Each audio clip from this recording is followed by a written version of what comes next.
লাগাতার বন্ধ করে ওদের আলু পেঁয়াজ কি করে খায় আমরা সেটা দেখিয়ে দেব। সুপ্রিয় দর্শক, দিন দিন ভারতের মাতামাতি বাংলাদেশকে নিয়ে একটু বেশি হচ্ছে এবং তারা চাচ্ছে বাংলাদেশটাকে কোণঠাসা করে দিতে, কিন্তু সেটা যে একদমই অসম্ভব সেটা ভারতীয়রা বুঝতেই চাইছে না।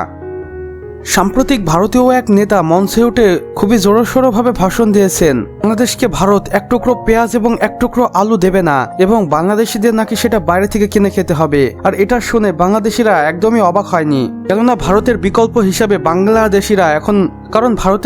হিসাবে বাংলাদেশি ব্যবসায়ীরা এখন বিশ্বের বিভিন্ন দেশ পছন্দ করছে। এর মধ্যে অন্যতম পাকিস্তান, মিশর, চীন ইত্যাদি।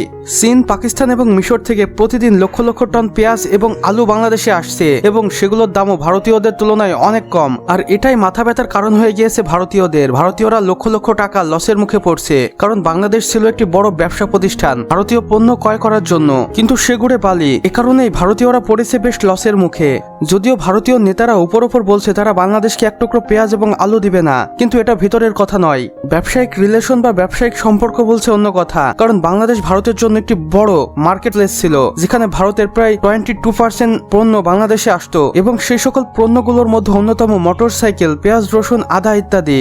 আর এগুলোই এখন চীন বাংলাদেশকে সাপ্লাই করছে এবং সেখানে অনেকটা অর্থ বেঁচে যাচ্ছে, কেননা ভারতীয় আলু পেঁয়াজ আদার থেকে চীনের আলু পেঁয়াজ আদার দাম যথেষ্ট কম। এতে বাঙালিরা একটু স্বস্তি পাবে, এমনটাই মনে করছেন বিশেষজ্ঞরা। আর সংবাদ মাধ্যম থেকে জানা গেছে বাংলাদেশের বাজারে মিশর, পাকিস্তান এবং চীনের পণ্য এসে সয়লাভ হয়ে গেছে এবং বিশেষজ্ঞরা অনুমান করছে আর মাত্র কয়েকদিনের মধ্যেই আমাদের বাজারেও স্বস্তি চলে আসবে এবং নিত্য প্রয়োজনীয় জিনিসের দাম কমে যাবে অনেক গুণে। আর ইতিমধ্যে বাজারে তার প্রতিফলনও দেখা যাচ্ছে। পেঁয়াজ এবং নতুন আলুর দাম যথেষ্ট কমেছে, হয়তো আরো কিছুদিনের মধ্যে এটা আরো সহনীয় পর্যায়ে চলে আসবে। আবার অপরদিকে বাংলাদেশ আলু আনার চেষ্টা করছে স্পেন থেকে, যেখানকার আলুর দাম অনেকটাই কম এবং বহন খরচও কম, যেটা প্রায় $250 থেকে $300 মতো, এবং সেই দামটা প্রতি টন হিসাবে। আর এখানে অনেকটাই সাশ্রয়ী হতে পারবে বাংলাদেশ। আর পরবর্তীতে কি হয় সেটা শুধুই সময়ের অপেক্ষা। ততক্ষণে দেখতে থাকুন আমাদের ডেইলি ভাইরাল নিউজ, যেখানে প্রতিদিন নতুন নতুন ভিডিও আপলোড করা হয়।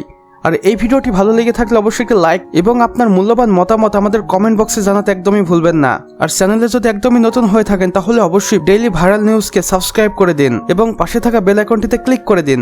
সম্পূর্ণ ভিডিওটি দেখার জন্য আপনাকে অসংখ্য ধন্যবাদ।